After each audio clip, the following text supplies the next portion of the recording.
Thank you sir. Okay, धन्यवाद आपको और सभी भाई बहनों को जो यहाँ पर इस मीटिंग में शामिल हुए हैं। सबको मेरी दीपावली की हार्दिक शुभकामनाएं। आज दीपावली का पावन पर्व है और आज के पर्व के दिन ये प्रोग्राम रखा गया है, तो आप सभी को शुभकामनाएं हैं और सभी का अभिनंदन है। जैसा आप ने सुना इंट्रोडक्शन में कि हम लोग ये सेकंड टॉक है जो सीरीज 3 की है, और पिछली बार हमने इस पर चर्चा किया था आपके साथ, और आज चंद्रमा पर चर्चा है। सूर्य, चंद्रमा, ग्रह, पूरा इनफैक्ट जो मैनिफेस्टेड संसार है, ये सब और मनुष्य, और यहाँ तक कि जिसको मनुष्य ईश्वर कहता है, वो सबका इवोल्यूशन साथ साथ चलता है, कोई अलग नहीं है। अगर उसमें एक भी चेन टूट जाए तो पूरा सारी व्यवस्था गड़बड़ा जाएगी। और इसीलिए सीक्रेट डॉक्ट्रिन में मैडम ब्लॉस्की सभी चीजों को लाई कि होलसम एज होलिस्टिक हमें समझना है, और तभी हम समझ पाएंगे कि मनुष्य का रोल क्या है पूरे इस चेन में, पूरे सिस्टम में, जो इतना जटिल सिस्टम लगता है लेकिन पूरा व्यवस्थित है, ऑर्डर्ड है, और उसमें हम क्या कंट्रीब्यूशन कर सकते हैं। और इसमें कई ऐसे पक्ष लाए गए जो सो कॉल्ड एक्सेटरिक लिटरेचर में कहीं नहीं मिलेगा, और उसको उन्होंने सीधे, जैसे आप सभी जानते हैं कि महात्माओं से सीधे उनको ये ज्ञान मिला। और उसमें बड़ी अच्छी बात है कि कहीं कहीं ये भी कहा गया इसके आगे आपको नहीं बताया जा सकता, क्योंकि अभी इस समय टाइम नहीं हुआ है, अभी ह्यूमैनिटी उतनी मैच्योर नहीं है कि ये ज्ञान दिया जा सके।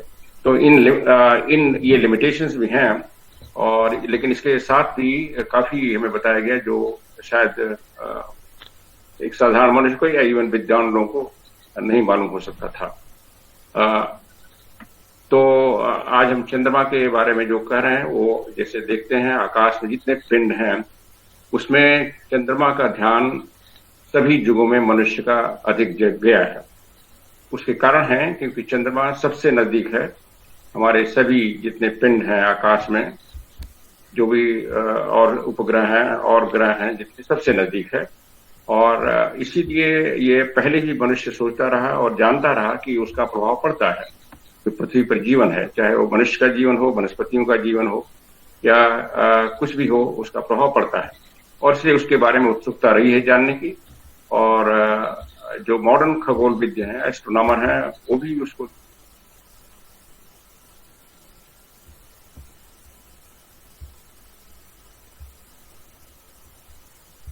गए थे चंद्रमा पर। और आज भी अभी चंद्रमा का रहस्य इवन मॉडर्न एस्ट्रोनॉमी को नहीं मालूम है, और खोजें हो रही हैं। भारत भी उसमें चंद्रयान में खोज में है।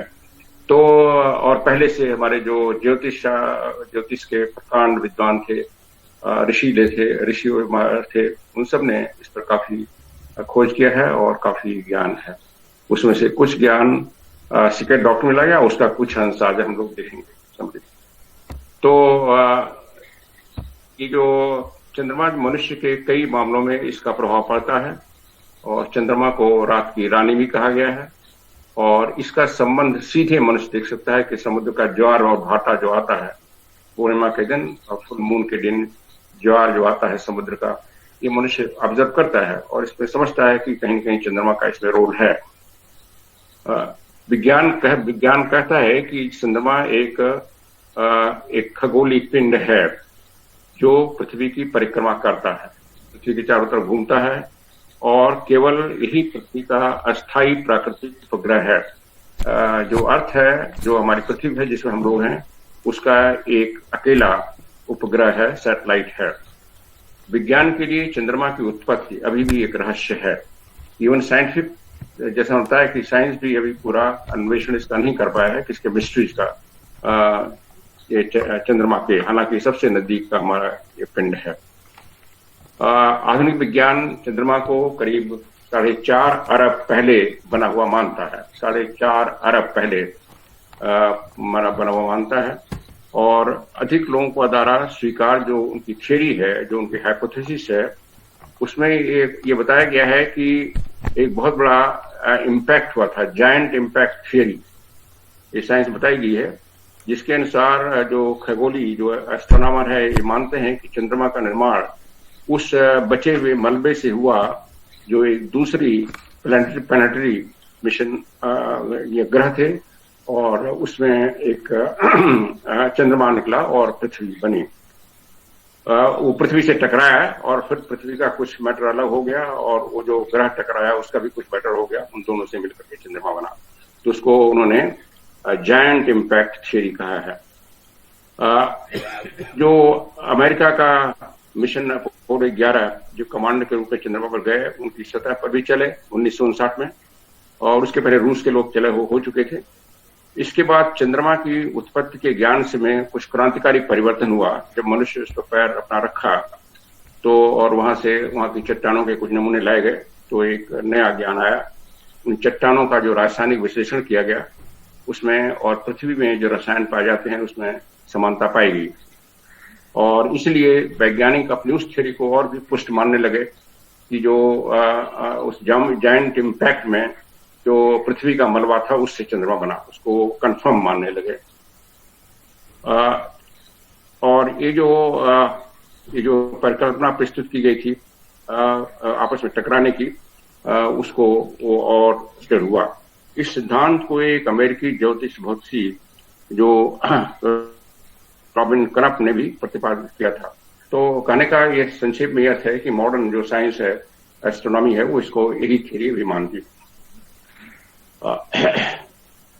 अब जो पृथ्वी की उत्पत्ति क्या है, पृथ्वी कैसे बनी है उसका, और चंद्रमा की क्या स्थिति है उसके रिलेशन में, उसमें ऑकल्ट साइंस क्या कह रहा है। ऑकल्ट जो फिलॉसफी है या साइंस है वो बताती है कि चंद्रमा पृथ्वी से अलग नहीं हुआ है। चंद्रमा कोई पृथ्वी का मैटर से अलग नहीं बना है, बल्कि हमारी पृथ्वी की माँ है, ओरिजिन है, पृथ्वी उससे बनी है। एकदम देखिए उल्टा हो गया। जो मॉडर्न साइंस बता रहा है उससे ऑकल्ट साइंस एकदम उल्टा कर रही है। मॉडर्न साइंस कह रहा है कि चंद्रमा पृथ्वी से बना है, ऑकल्ट साइंस कह रही है नहीं, पृथ्वी चंद्रमा से बना है, माने पृथ्वी यंगर है चंद्रमा से, जो हमारी पृथ्वी समय है।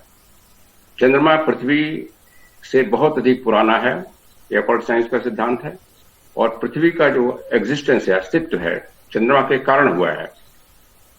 जब विकास चंद्रमा पर पूरा हो चुका तो उसकी मृत्यु हो गई और उसने अपनी सारी ऊर्जा आकाश में छोड़ दिया, फेंक दिया, और पीछे उसकी एक समझिए लॉस्ट डेड बॉडी जैसी रह गई, भौतिक वाहन रह गया, जिसको हम चंद्रमा के रूप में देखते हैं। जो मून चेन थी वो अर्थ की तीसरी चेन थी, और उसमें जब वो चेन पर लाइफ वेव का पीरियड खत्म हो गया तो वो चेन धीरे धीरे डिसइंटीग्रेट होने लगी और उसका जो मैटर था वो नया लय सेंटर में भेजा गया। उससे पृथ्वी के जो 7 पिंड हैं बने हैं, जिसमें जो ग्लोब डी पर हम हैं। तो इस समय जो चंद्रमा दिखाई पड़ता है वो मून चेन का ग्लोब डी है, चौथा ग्लोब है, फिजिकल ग्लोब। बाकी उसके भी ग्लोब अभी हैं जो धीरे धीरे खत्म हो रहे हैं, लेकिन वो भी दिखाई नहीं पड़ते क्योंकि वो एस्ट्रल और मेंटल प्लेन पर हैं। और जैसे हम जो पृथ्वी पर हैं, जो फिजिकल अर्थ है वो ग्लोब डी है। जैसे आप जानते हैं चेन में ABCD, चौथा डी ग्लोब है, और EFG, तो ये भी चौथा ग्लोब है अपनी चेन का मून। ब्लॉट्सकी ने एक्सप्लेन किया है कि जो ग्रहों का या पिंडों का बनना और उसका डिसइंटीग्रेशन होता है वो एक प्रक्रिया के तहत होता है। हर एक जो पिंड है उसका एक लाइफ होता है। जैसे हमारा लाइफ है, मनुष्य का लाइफ है, मान लीजिए 100 साल है, अर्थ का लाइफ 4.32 अरब साल बताया गया है। तो इस तरह से हर एक पिंड का लाइफ होता है, और जब वो जीवन समाप्त होता है, दैट मीन्स वहां जो लाइफ वेव की जो इवोल्यूशन चल रहा है उसका पीरियड समाप्त हो गया, वो पराकाष्ठा पर पहुंच गई, तो उसका फिर डिसइंटीग्रेशन शुरू होता है।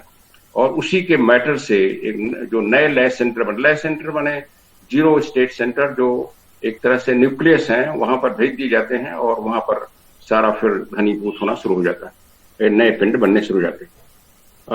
इसी तरह मृत जो आकाशीय पिंड होते हैं उनके मैटर से ही नए पिंड बनाए जाते हैं। जैसे हमारे मनुष्य के मरने के बाद उसकी फिजिकल बॉडी, एस्ट्रल बॉडी और जो लोअर मेंटल ईथरिक डबल जो डिसइंटीग्रेट होते हैं, उसी से नई बॉडीज बनती हैं मनुष्य की और प्राणियों की।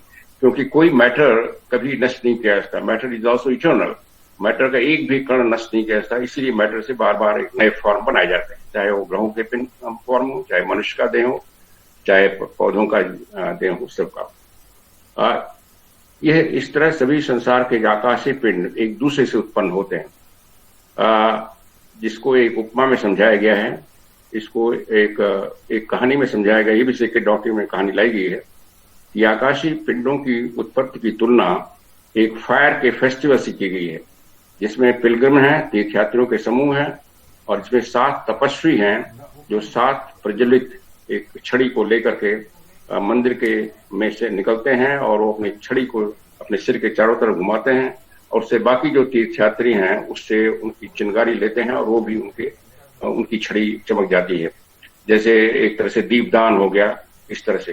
तो इस उपमा का मतलब है कि जो जीवन है या जो इवन जो मैटर है वो उन पिंडों से 7 तपस्वी बताया गया, जो 7 एक चेन में जो 7 पिंड होते हैं, ये उन 7 को 7 ऋषि के रूप में बताया गया, और वो अपनी आग छोड़ते हैं, चिंगारी छोड़ते हैं, उस चिंगारी से नए 7 पिंड या जितने पिंड बनने हो शुरू हो जाते हैं। ये एक उपमा की कहानी बताई गई है। इस प्रक्रिया को हम एक दूसरे देख सकते हैं कि जैसे हमने थोड़ा सा संक्षेप में किया कि मनुष्य की मृत्यु और ग्रही श्रृंखला की मृत्यु के बीच भी एक समानता पाई गई है, उसको भी देखा जा सकता है। जब एक मनुष्य मरता है तब उसके जो उच्च तत्व हैं, जो हायर प्रिंसिपल हैं, जो हमारा आत्मा बुद्धि मनस है, वो तो देवाचन में जाता है, और लोअर मनस भी जाता है लोअर देवाचन में, और जो निम्न तत्व हैं वो नीचे के प्लेन में डिसइंटीग्रेट होते हैं, एक के बाद एक, पहले फिजिकल बॉडी, फिर एथरिक डबल, फिर एस्ट्रल बॉडी, और उसी से फिर उसके जो परमानेंट एटम छूटते हैं उसी को मनुष्य अगले जन्म में फिर अपनी तरफ खींचता है, अपने कुछ परमाणुओं को अपनी तरफ खींचता है अफिनिटी से जो उसने छोड़ा है, और बाकी जो परमाणु उसके उस एडवांस जीवन के लिए सुटेबल नहीं है वो किसी और की बॉडी के बनाने में चले जाते हैं।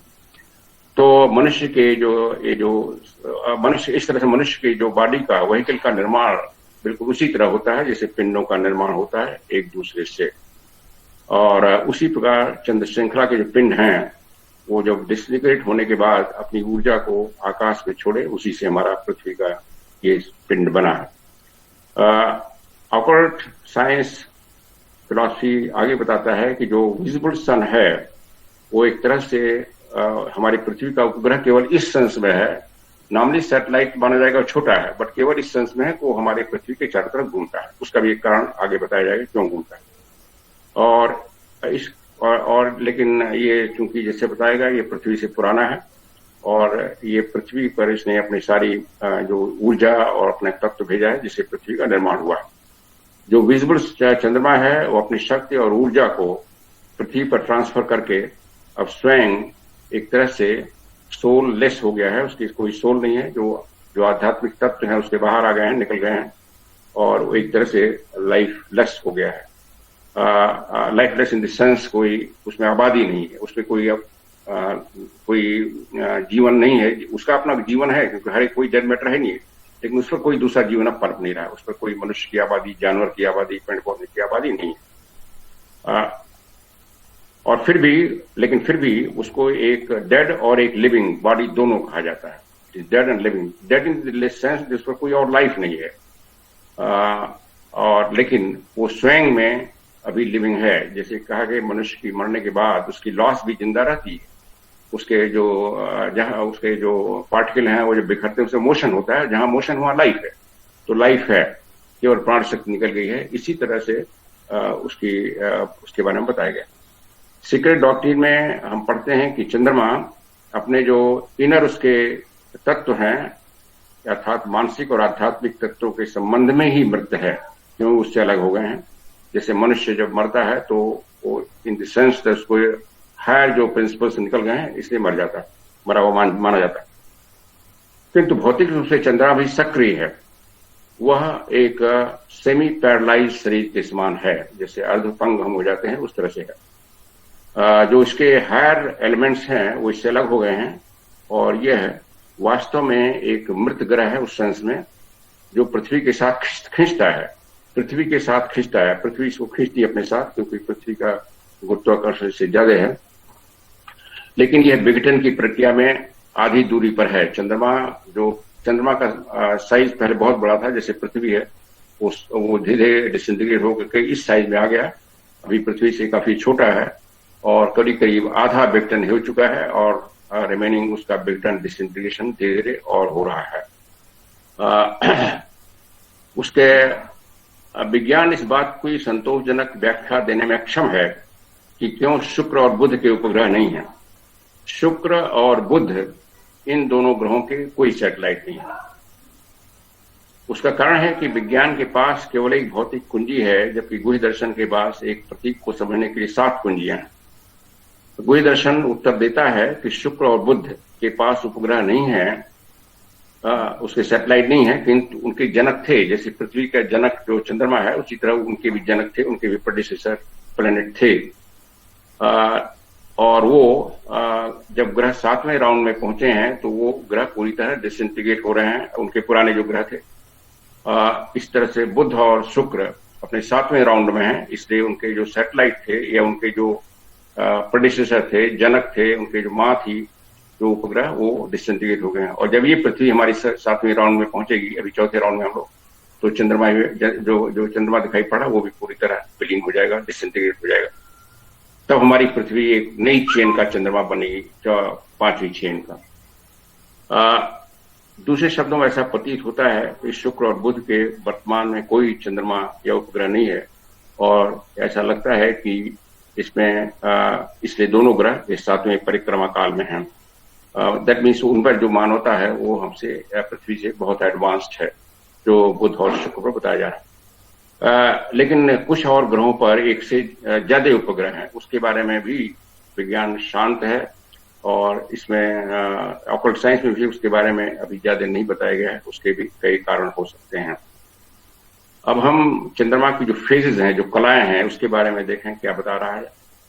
चंद्रमा जैसे जैसे पृथ्वी की परिक्रमा करता है, उसका आधा हिस्सा जो सूर्य की ओर होता है वह प्रकाशित होता है, वह लाइटेड होता है। आप जानते हैं कि चंद्रमा के स्वयं अपना कोई प्रकाश नहीं है, सूरज का प्रकाश उसके सतह पड़ता है, वो रिफ्लेक्ट करता है, और जब हम पृथ्वी से देखते हैं तो वो उसका वही हिस्सा दिखाई पड़ता है जिस पर चंद्रमा का, सूरज का प्रकाश पड़ के रिफ्लेक्शन हमारे पास आता है।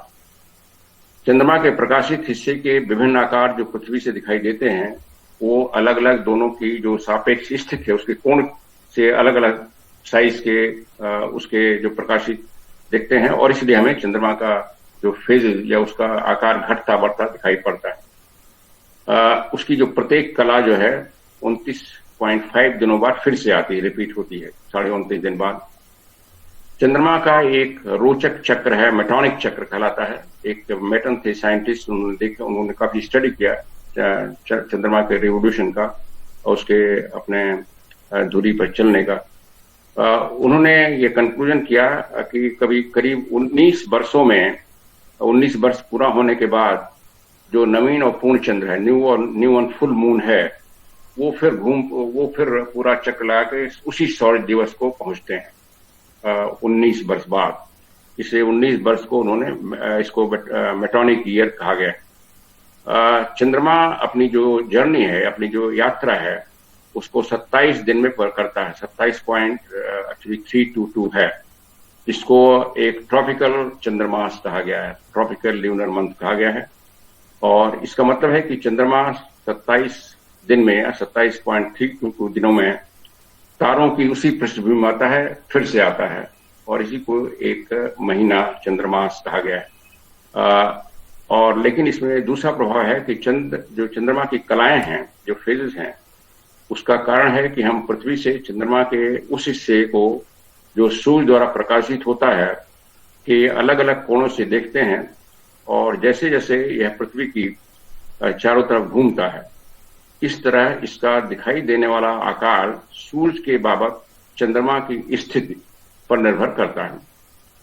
किंतु आप जैसे जानते हैं कि सारे जो ऑर्बिट हैं वो इलिप्टिकल हैं, इसलिए जो चंद्रमा भी पृथ्वी के वो इलिप्टिकल है, इसलिए इलिप्स जाएंगे, कभी नजदीक रहेगा, कभी दूरी जाएगा, तो हम उसका एक हिस्सा जो देख पाते हैं वो उसका एरिया चेंज होता रहता है, और इसीलिए हमें फेज दिखाई पड़ते हैं। चंद्रमा की अपनी एक कला स्थिति से चलकर फिर उसी स्थान में 29.5 दिन लगेंगे, एक्चुअली 29.5306 है, और इसको सिनोडिक चंद्रमास कहा गया है, सिनोडिक चंद्रमास। दूसरे शब्दों में पृथ्वी, चंद्रमा और सूर्य में की सापेक्ष गतियों के कारण चंद्रमा को उसी स्थिति में आने में 27 पॉइंट दिन के बजाय 29.5 दिन लगते हैं। अब इसमें देखिए बताया जा रहा है कि चूंकि पृथ्वी चारों तरफ घूम रही है, इसलिए चंद्रमा को पृथ्वी की अपेक्षा, पृथ्वी के रिलेटिव में उसी पोजीशन लाने में 29.5 दिन लगते हैं, जबकि तारों के पृष्ठभूमि में उसी स्थिति में आने में 27.2 दिन लगते हैं। इसलिए ये कॉम्प्लिकेशन होता है। आप देखते हैं कि जो ल्यूनर कैलेंडर है उसमें कभी हमारे पंचांग में कभी दिन में हमेशा वो उसकी लेंथ बदलती रहती है, कोई फिक्स नहीं थी। और इसीलिए जो हमारे फेस्टिवल हैं ल्यूनर मूवमेंट पर बेस्ड है, उसका दिन और उसका समय बदलता रहता है, इसी कॉम्प्लिकेशन के कारण की बात की जा रही है जो फिजिकल लेवल पर काम करती है। यह वनस्पतियों में सूरज की सुषुम्ना किरण जो चंद्रमा को प्रकाशित करती है और उसको भोजन देती है के माध्यम से अधिक मात्रा में वनस्पतियों में उतरती है। ये कहते हैं सूर्य की जो 7 किरणें बताई गई हैं उसमें एक सुषुम्ना किरण है और उसके द्वारा प्राण शक्ति उतरती है सूर्य से, वो चंद्रमा में जाती है, फिर चंद्रमा से होकर के वो पृथ्वी पर आती है। चंद्रमा की जो किरण पुंज है, जो उसकी रेज हैं, बीम ऑफ रेज, वो जीवन शक्ति मनुष्य और जानवरों में प्रवेश करती है और पूरी तरह से सक्रिय अवस्था की तुलना में जब हम सोते हैं, विश्राम करते हैं, तो वो शक्ति हमारे बॉडी में ज्यादा प्रवेश करती है। और चूंकि खर्चा हम कम करते हैं सोने में, इसलिए हम जब सुबह उठते हैं तो तरोताजा महसूस करते हैं। हमारा सारे जो सेल थक गए थे, जिनमें ऑक्सीजन कमी हो गई थी, प्राण शक्ति कमी हो गई थी, उनका रिप्लेनिशमेंट हो जाता है सोने में। और इसलिए विश्राम और सोने की एक महत्व है मनुष्य के जीवन में या सभी के जीवन में, जितने प्राणी हैं, जितने क्रीचर हैं। चंद्रमा की जो मनोमय और पराभौतिक प्रकृति है, जो उसकी साइकिक और मेटाफिजिकल है, वो सभी उसमें जो उसके गुह्य चीजें हैं वो अभी वैज्ञानिकों का अवगत नहीं है। और लेकिन कुछ जो हमारे तांत्रिक हैं, कुछ ऐसे जो लोग हैं, उनको पता है। बंगाल की तांत्रिकाएं, बंगाल का आप जानते हैं तंत्र साधना मशहूर थी, बंगाल और आसाम की, इसमें बंगाल का जिक्र आता है। और एक थेसली था, वो शायद मिडिल ईस्ट में था कहीं, वहां की डायने, जिसको डायन कहा जाता है, वो डायन क्या, वो स्त्रियां ऐसी थी जिनको एक तंत्र की साधना में वो प्रवीण थी और उनको इन ग्रहों का रहस्य पता था, इनकी शक्तियों का पता था। और ये बताते हैं डॉक्टर रिचर्डसन। और ये भी कहता है कि ना तो सूर्य ना चंद्रमा ही, जो 9 ग्रह माने गए हैं पृथ्वी में, 7 ग्रह माने गए हैं, उसमें जो सूर्य और चंद्रमा बताए जाते हैं हमारे पारंपरिक ज्योतिष में, वो सूर्य चंद्रमा नहीं है, क्योंकि सूर्य तो एक ग्रह ही नहीं है और चंद्रमा भी एक ग्रह नहीं है, वो एक छद्म ग्रह है। उन 2 छद्म ग्रहों के नाम नहीं बताए गए हैं, उनका एक सब्स्टिट्यूशन है, सूर्य और चंद्रमा को मांग लिया। चंद्रमा जिस ग्रह को सब्स्टिट्यूट करता है इन 7 ग्रहों के डिस्क्रिप्शन में या 9 ग्रहों के डिस्क्रिप्शन में, वो ग्रह अदृश्य है और कभी कभी कई सालों बाद चंद्रमा के निकट दृश्यमान होता है। यह ग्रह, इसका गुह्य प्रभाव चंद्रमा द्वारा आता है पृथ्वी पर। जो ल्यूनेटिक शब्द है, जैसे जानते हैं पागल को ल्यूनेटिक कहा जाता है, ल्यूनेटिक शब्द ल्यूना या ल्यूनर, जो चंद्रमा से संबंधित है, निकाला गया है। ल्यूनेटिक, चंद्रमा का एक नाम ल्यूना है, मून का, और ल्यूनेटिक शब्द उससे बना है। ब्लॉट्सकी बताती हैं कि प्रयोगों की एक श्रृंखला में यह सिद्ध हुआ कि अधिक शक्तिशाली जो तंत्रिकाएं हैं, हमारी जो व्यक्ति है, अगर काफी वो हेल्दी भी है, तो भी चंद्रमा के प्रकाश में, अगर चंद्रमा से प्रकाशित अपने कमरे में अपने स्वास्थ्य को हानि पहुंचाए बिना काफी देर तक बैठ, लेट या सो नहीं सकते। ये बताया जा रहा है कि इवन हेल्दी मनुष्य अगर रात में चंद्रमा के प्रकाश में अपने कमरे में खिड़की से चंद्रमा का प्रकाश आ रहा हो, उसमें वो काफी देर तक लेटे बैठे, तो उसके हेल्थ खराब होने की चांसेस होते हैं, काफी देर तक अगर बैठता है। चंद्रमा के प्रकाश में और उससे उसके स्वास्थ्य जल्दी खराब होते हैं। चंद्रमा की कलाओं तथा पौधों, जानवर और मनुष्य के विभिन्न तरह की बीमारियों के बीच संबंध है। इस अपने ब्लॉट्सकी अपने राइटिंग बताती हैं कि एक घटना को कि 21 जनवरी 1693 को चंद्र ग्रहण की अवधि में उस दिन के पहले उसके बाद के दिनों की अपेक्षा 3 गुना लोग अधिक बीमार पड़े थे और मरे थे। ये हमेशा नहीं होता, जैसे कुछ उसमें स्पेशल अवस्था रही होगी, तो 1693 की जिक्र किया है। और 21 जनवरी को जब ल्यूनर एक्लिप्स था, उसमें कहते हैं कि एवरेज दिनों की अपेक्षा 3 गुना अधिक लोग बीमार पड़े और मरे थे। लॉर्ड ब्रेकन, एक लॉर्ड ब्रेकन वहां थे इंग्लैंड के, उनके बारे में लिखा है ब्रॉड्स ने कि हर एक चंद्र ग्रहण के प्रारंभ में संज्ञा विहीन होकर मूर्छा होकर गिर पड़ते थे और चंद्र ग्रहण की अवधि समाप्त होने पर उनकी मूर्छा हटती थी। कुछ स्नायु बीमारियां जैसे मिर्गी और नसों का दर्द तथा चंद्रमा के कुछ कलाओं के बीच अंतरंग संबंध देखा गया है और उनका इलाज सूरज है। उनको फिर सूरज की रोशनी और धूप दिया जाता है जिनको ये बीमारी होती है। तो मृगी वगैरह की बीमारियां जो हैं चंद्रमा के प्रभाव से ज्यादा हो जाती हैं। हमारा एस्ट्रल शरीर जो भौतिक शरीर का प्रारूप है हमारा, वह चंद्र पितरियों जो चंद्रमा के उन्नत प्राणी थे के उपहार है। ये आप देखें जो हमारे स्टेंजा ज्ञान, उसमें जब मनुष्य के निर्माण का पूरा वर्णन लाया है तो मनुष्य का जो एस्ट्रल शरीर है वो जो चंद्रमा के उन्नत मनुष्य थे जिनको पितृ कहा गया है, उन्होंने अपना बॉडी दिया, एस्ट्रल हिस्सा दिया, उससे पृथ्वी पर मनुष्य का एस्ट्रल जो रूप बना।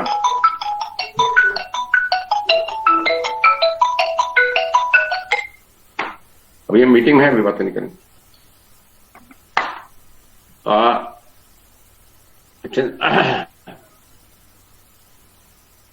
हमारा चंद्रमा और हमारे एस्ट्रल शरीर में अंतरंग संबंध है हमारे, इसलिए हमारा जो एस्ट्रल बॉडी है क्योंकि चंद्रमा के तत्वों से बना है और इसलिए इसमें काफी एक क्लोज रिलेशन है। आप जानते हैं कि एस्ट्रल बॉडी गड़बड़ाती है तो उसमें हमारे जो ये सब पागलपन और उन्माद जैसी चीजें आती हैं और इसीलिए जो पागलपन उन्माद जैसे पहले कुछ एग्जाम्पल दिए गए, ये चंद्रमा के कारण प्रभाव से ज्यादा हो सकते हैं कुछ लोगों पे। बहुत दिन मैंने पहले पढ़ा था कि जो सुसाइड होते हैं उसका कहीं पर एक डेटा निकाला गया था कि फुल मून के दिन ज्यादा सुसाइड होते हैं, जो सुसाइड टेंडेंसी होती है। कदाचित एस्ट्रल और चंद्रमा के बीच का अंतरंग संबंध समझाता है क्योंकि विक्षिप्त लोग पूर्णमासी की रात में अधिक विक्षिप्त हो जाते हैं। जो लोग विक्षिप्त होते हैं, उन्मादी होते हैं या मृगी जिनको आती है, वो पूर्णमासी के दिन को उसकी तीव्रता बढ़ जाती है। विज्ञान इसकी व्याख्या नहीं कर सकता है कि क्यों चंद्रमा की किरणें कुछ जीवों के लिए जहरीली और घातक भी हैं। अब पता है साइंस ये नहीं समझा सकता कि क्यों जहरीली और घातक हैं, लेकिन हमारे पूर्वजों को ये मालूम था, अफ्रीका में मालूम था, जो हमारी जनजातियां हैं उनको मालूम है। अफ्रीका के कुछ हिस्सों और भारत में भी चंद्रमा के प्रकाश में सोने से व्यक्ति प्रायः पागल हो जाता देखा गया है और कुछ बीमारियों का संकट चंद्रमा के परिवर्तन के अनुरूप होता है। निद्रा भ्रमण जिसको सोमबोलिज्म कहते हैं वो भी फुल मून के दिन ज्यादा होता है, जो उसके जिनमें उस टेंडेंसी है। जो माली हैं, जो किसान हैं, जो जंगल के लोग हैं, इस विचार को वो मानते हैं, पकड़े हुए हैं कि वनस्पतियां चंद्रमा की शक्ति से प्रभावित होती हैं और जो छुई हुई जो पौधा है उसकी कई उपजातियां हैं। उसकी एक उपजात में देखा गया है कि फुल मून के दिन वो पूरा उसकी पत्तियां खुलती हैं और जब चंद्रमा उगता है और अगर चंद्रमा के ऊपर बादल आ गए सिकुड़ जाती हैं और बादल हट जाता है फिर वो उखड़ जाती हैं। तो इस तरह से ये सब ऑब्जर्वेशन किए गए।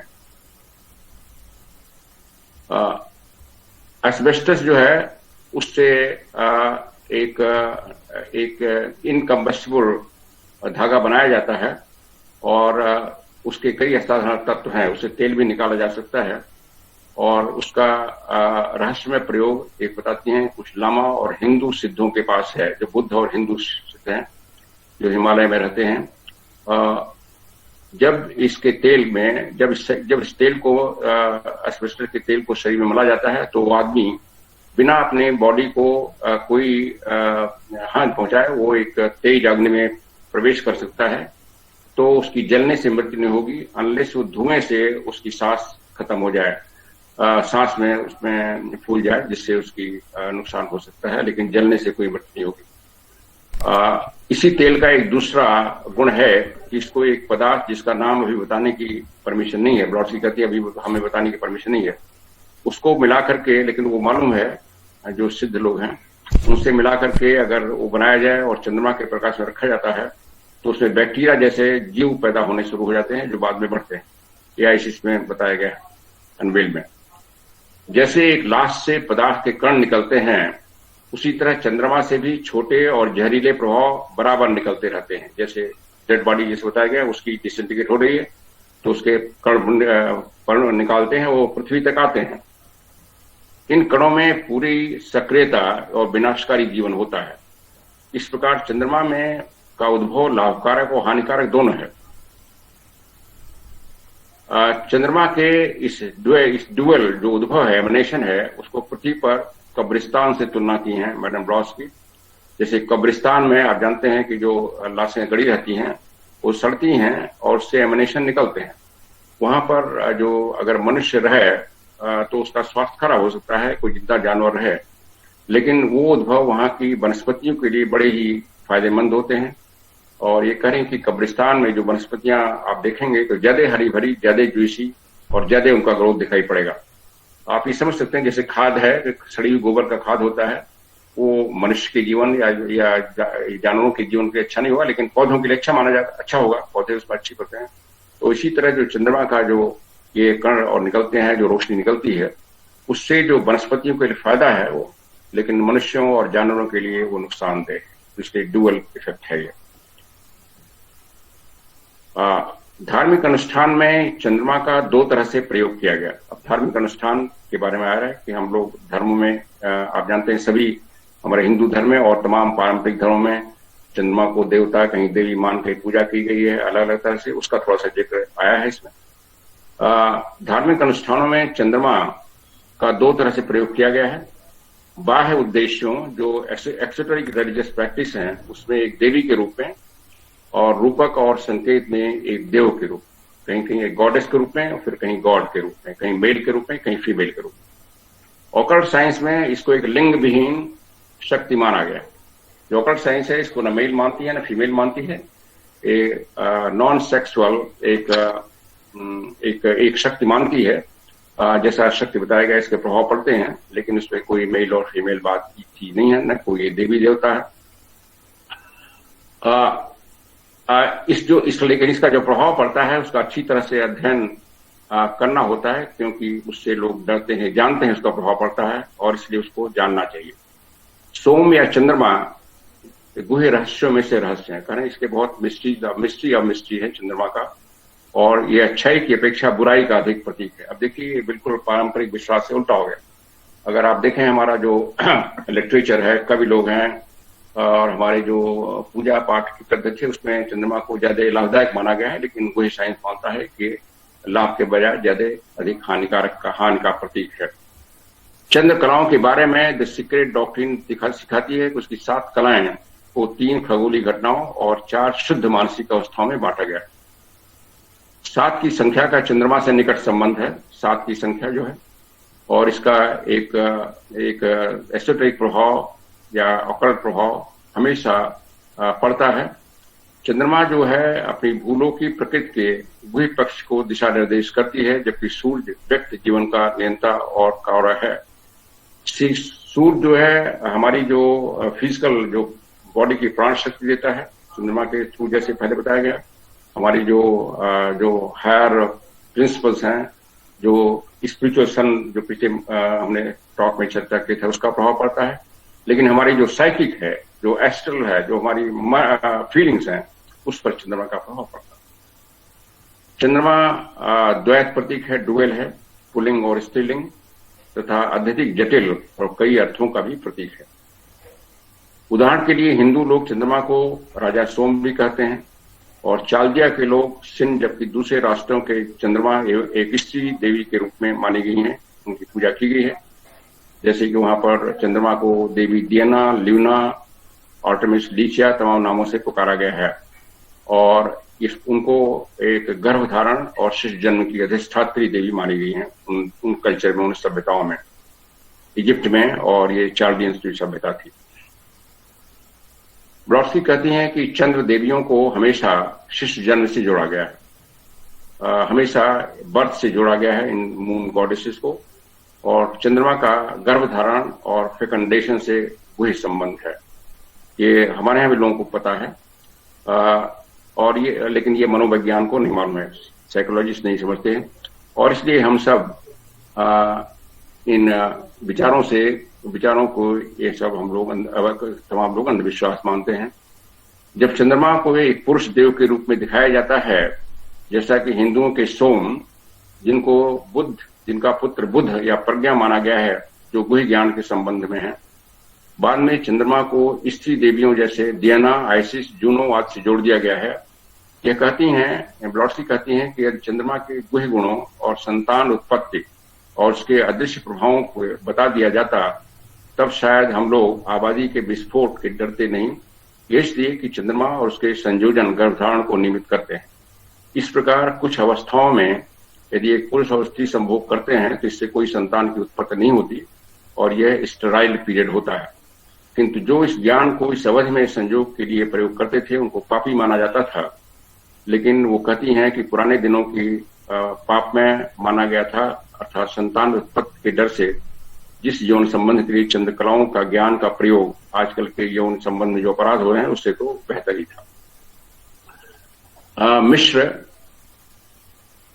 पुरातनविद और कवि गेरोल्ड मैसी कहते हैं कि मिस्र के लोग चंद्रमा को एक बिल्ली की तरह अपने साहित्य में, अपने पुराणों में उसको डिस्क्राइब किए हैं, क्योंकि उन लोगों ने पाया था कि बिल्ली रात में देख सकती है और इसी तरह चंद्रमा भी रात में देखने वाला है। चंद्रमा अंधेरी रात में प्रकाश लाता है या अंधेरे में प्रकाश फैलाता है, जिसके द्वारा यह देखता है।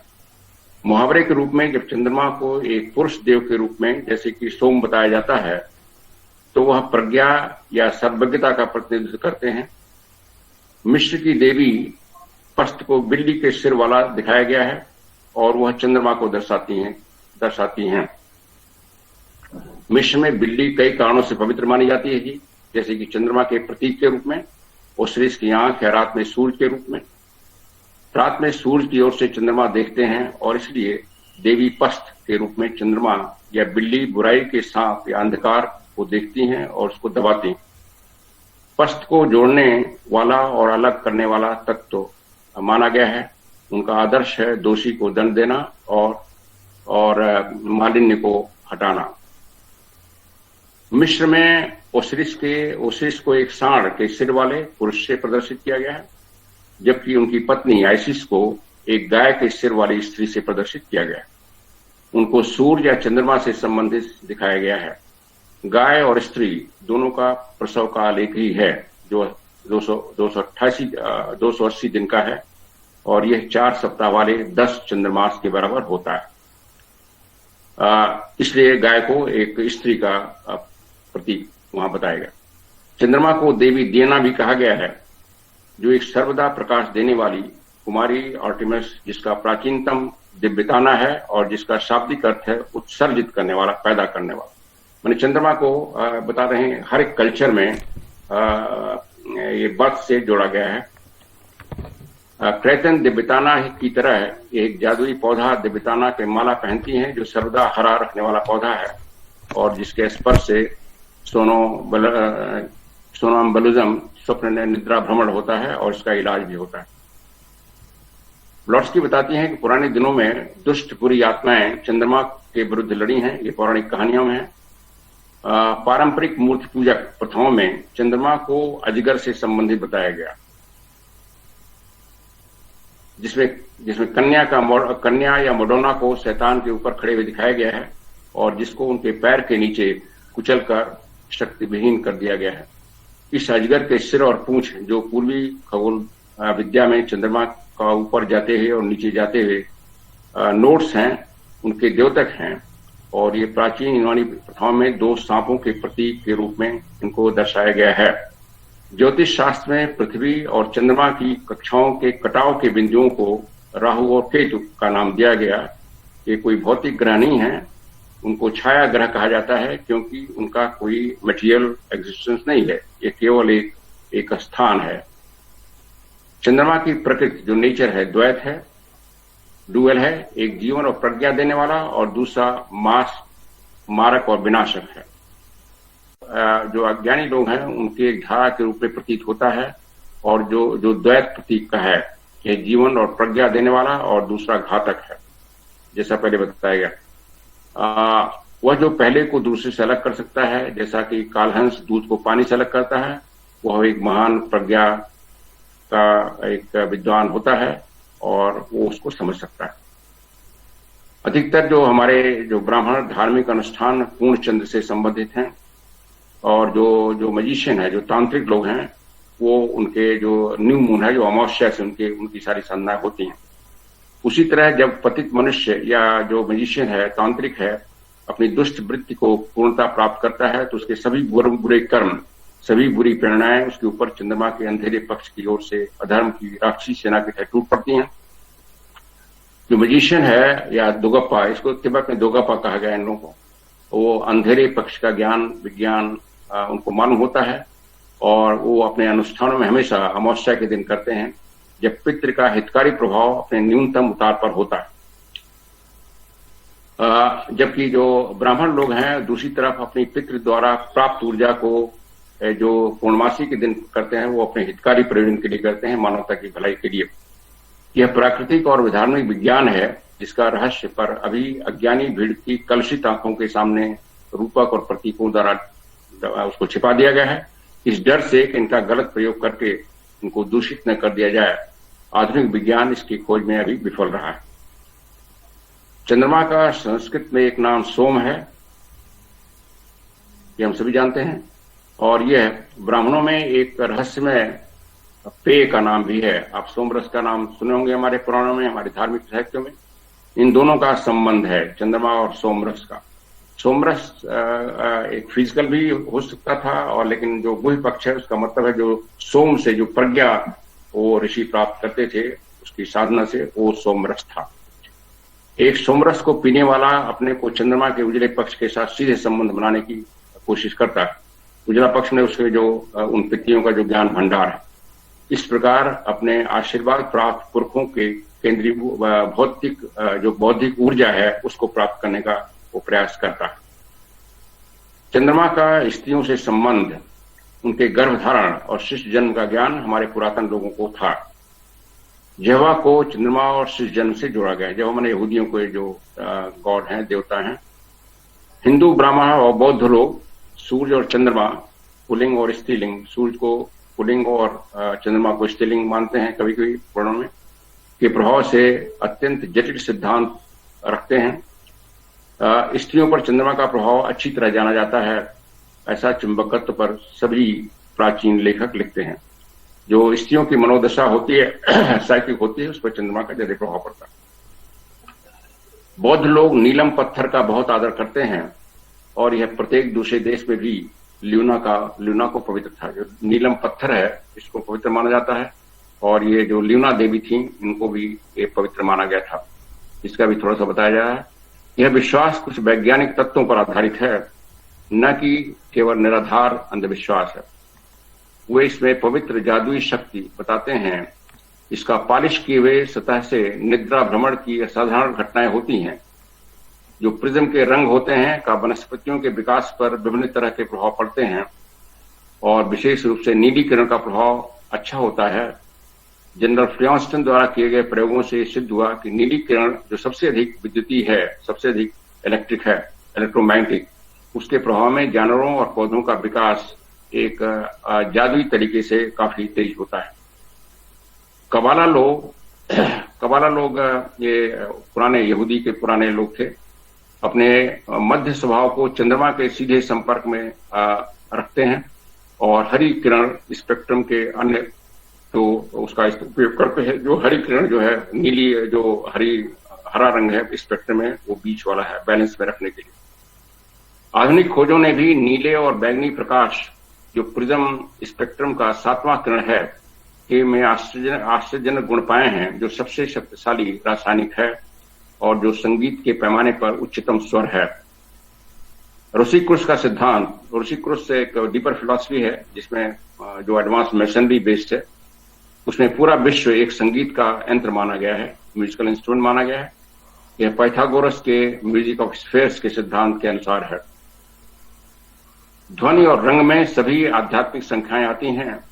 जैसे प्रिज्म को 7 किरणें आकाश में एक ही स्थान से निकलती हैं, उसी तरह प्रकृति की 7 शक्तियां, जिनमें से प्रत्येक एक संख्या है, एकत्व केंद्रीय आध्यात्मिक सूर्य के साथ विकिरण होते हैं। उसमें से एक किरण चंद्रमा को आती है, उन 7 किरणों में से सुषुम्ना किरण।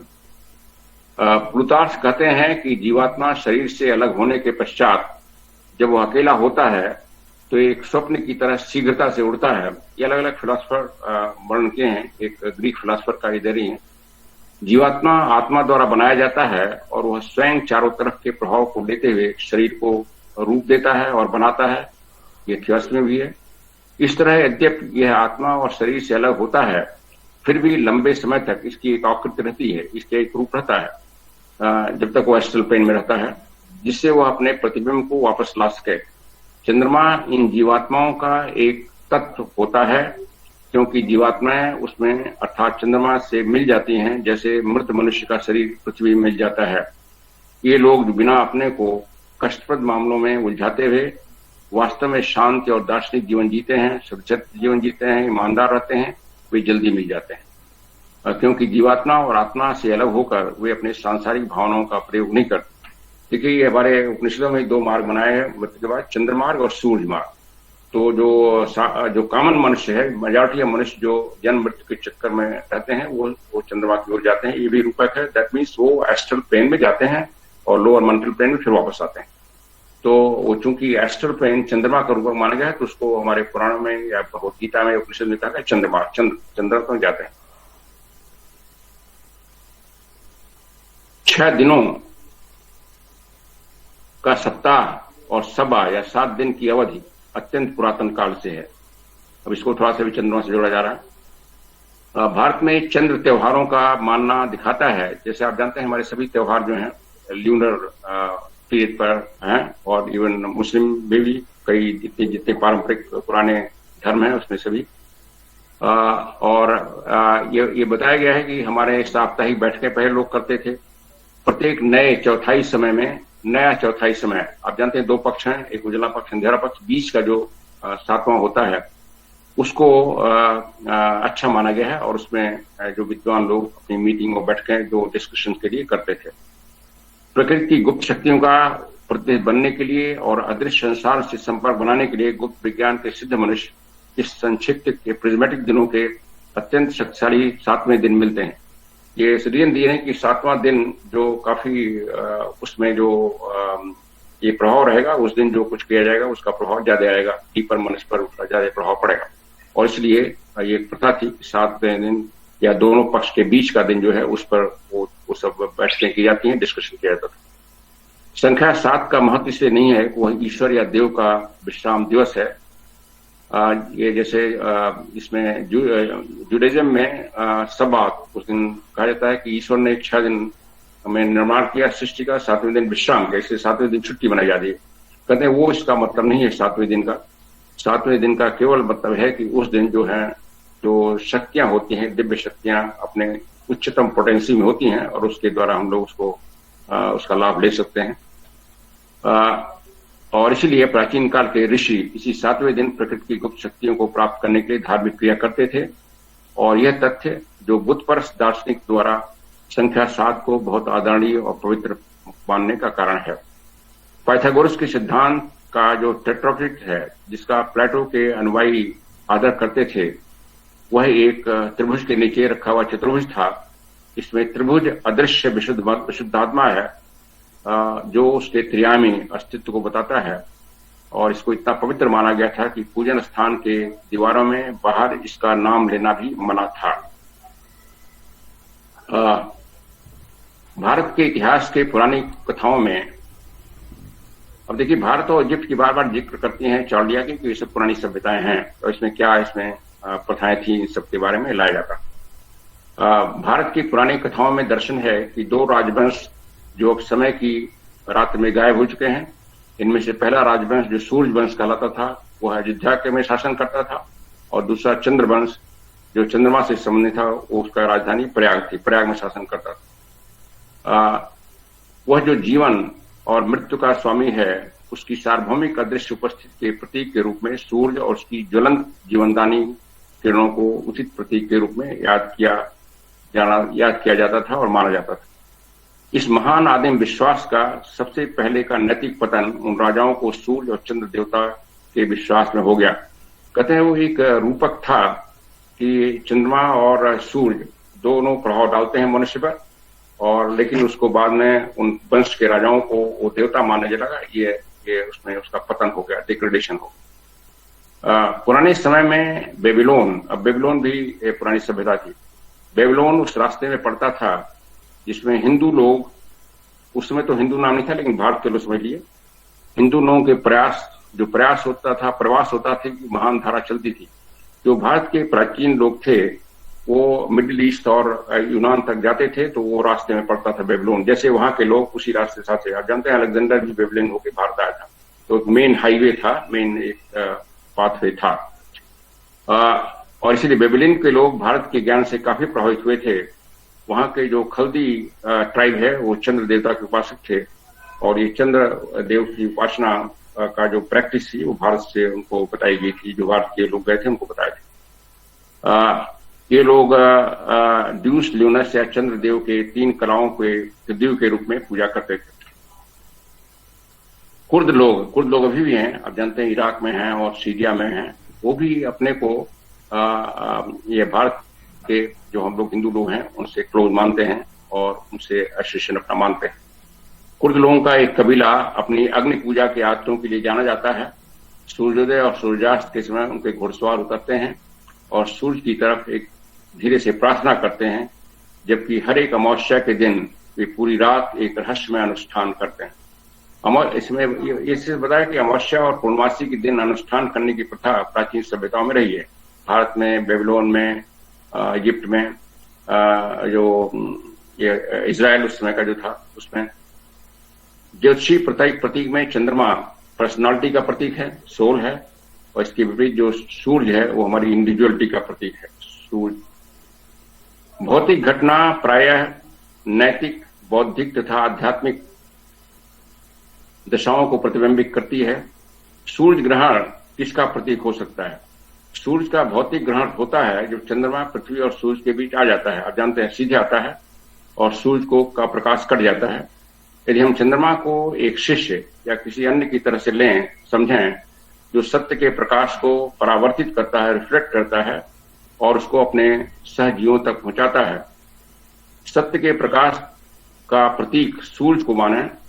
अपने विकास के स्तर के अनुसार वह व्यक्ति माने जो उसका शिष्य है अधिक या कम प्रकाश रिफ्लेक्ट करेगा। जब तक वह एक इम्पर्सनल रूप से प्रकाश को परिवर्तित करने के कार्य में निष्ठापूर्ण है, वह अज्ञान का अंधकार हटाने में सक्षम होता है, सेवा करता है। किंतु जब वह अपना स्वयं अपने व्यक्तित्व को आगे बढ़ाता है, अपने को एक प्रोजेक्ट करना, अपने स्वयं को प्रोजेक्ट करता है, अपने को उस पीठासीन करने लगता है उस ज्ञान के बजाय, तो वह एक तरह से जो रियल ज्ञान है उस पर एक ग्रहण कर देता है। जैसे जो धार्मिक प्रथाओं में जो हमारे अवनति आई है कि जो पुराने जो विज्ञान है, असली ज्ञान है, उसमें के बजाय जो अपने को विद्वान कहते थे, उन्होंने अपने व्यक्तित्व की पूजा करना शुरू कराया, ये तमाम चीजें शुरू करी, मैंने अपने को प्रोजेक्ट किया और इससे वो असली ज्ञान पर एक तरह से ग्रहण लग गया। और इस तरह से जो शिक्षाएं हैं, जो हमारी शिक्षाएं हैं, उसको वो एक नीचे धरातल पर ला जाता है अपने अनुयायियों के लिए और उस ज्ञान पर ग्रहण लग जाता है। और इसीलिए लोग भ्रमित हो जाते हैं, वह स्वयं भ्रमित होता है, किंतु ये काफी दिन तक चलता नहीं। और जैसे चंद्रमा सूर्य के प्रकाश को रोकता है, सूर्य का ग्रहण करता है, लेकिन कुछ देर बाद चंद्रमा को हटना पड़ता है। उसी तरह ये जो विधर्मी लोग होते हैं, जो भ्रम फैलाने वाले लोग होते हैं, इनको भी हटना पड़ता है और इस प्रकृति के नियम में, और फिर असली ज्ञान आता है। कहने मतलब फिर वो बार बार साइकिल चलती है, उत्थान होता है, पतन होता है, वो लाया जाता है और चंद्रमा को जबरदस्ती हटना पड़ता है। उसी तरह उस व्यक्ति को जिसने उस धर्म के ज्ञान को खराब किया है, अपनी भौतिकता को लाने के लिए, अपनी मेटेरियलिटी को लाने के लिए, उसको भी हटाना, प्रकृति के नियम के साथ हटना पड़ता है और तब असली ज्ञान फिर से आता है। एक दूसरे रूपक में मनुष्य के व्यक्तित्व को चंद्रमा का प्रतीक माने और अमर जीवात्मा को सूर्य का प्रतीक माने। अधिकांश मनुष्य अपनी जो निम्न प्रकृति, लोअर नेचर द्वारा हायर प्रकृति का ग्रहण किए रहते हैं। हायर प्रकृति को हम जो हायर नेचर है उसका उपयोग नहीं करते हैं, लोअर नेचर का ज्यादा उपयोग करते हैं, ज्यादा प्रभावी करते हैं, इसलिए जो हमारी हायर नेचर को ग्रहण लगा रहता है। जब व्यक्तित्व पूर्णतः बेकार हो जाता है जैसा, और इसलिए हमारा जो पर्सनालिटी वो भी बेकार होती है, और जब वो सब हम लोग समझ जाते हैं तब हमारा वो ग्रहण होता है और हम अपने हायर नेचर में जाते हैं।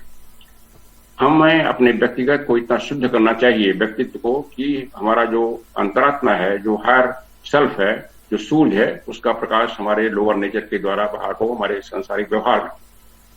प्राय एक संपूर्ण प्रजात, संपूर्ण रेस जो होती है उसकी भी सूर्य ग्रहण की घटना होती है।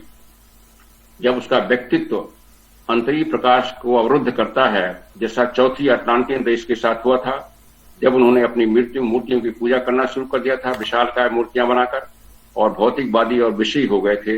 वो नैतिक पतन की पराकाष्ठा थी और उस समय जल प्लावन हुआ था, जल प्रलय लाया गया और बड़ा महाद्वीप को डुबो दिया गया। ब्लॉट्सकी बताती हैं कि एक गुह्य प्रथा के अनुसार जब आध्यात्मिक सूर्य का ग्रहण होता है तब ऐसी घटनाएं होती हैं, किसी महाद्वीप को या किसी सभ्यता को डुबोने उसको नष्ट करने का काम किया जाता है उस साइकिल में। तो ये था चंद्रमा के बारे में बहुत कुछ है, इसमें से थोड़ा सा मैंने 1 घंटे के अंदर आपके सामने प्रस्तुत किया। और इस जो मैटर हमने प्रस्तुत किया, इसका अगले धर्मपथ का जो अंक होगा उसमें इसका एक आर्टिकल भी आ रहा है। तो धन्यवाद।